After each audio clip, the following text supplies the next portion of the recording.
My grandmother told me a story from her childhood that completely changed her life. Her mother, my great-grandmother, was an amazing woman, hardworking, hospitable, and cheerful.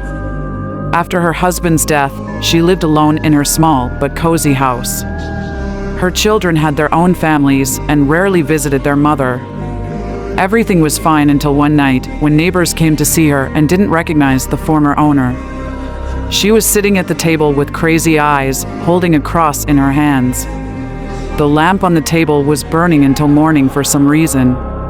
On the next night, she asked her daughter, my grandmother, to sit with her because she was afraid to sleep alone. She told an amazing and creepy story that evening.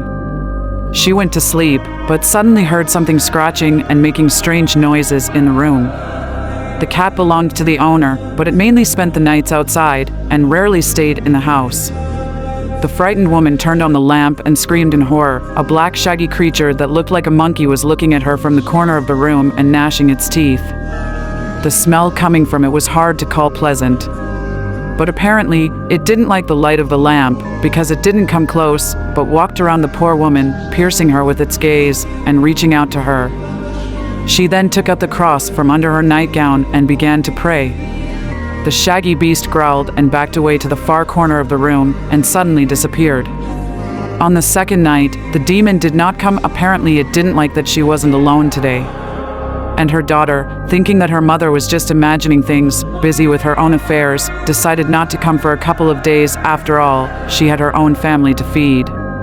Neighbors said that they heard terrible screams from their neighbor's house for 2 consecutive nights, but when they came to her, she assured them through the door that everything was fine and didn't let them in. The woman didn't survive the 3rd night. They found her dead. They told my grandmother that she was strangled because barely noticeable traces of fingers were found on her neck. A broken lamp lay on the floor next to her. Apparently, she failed to light that saving light for herself on that fateful night.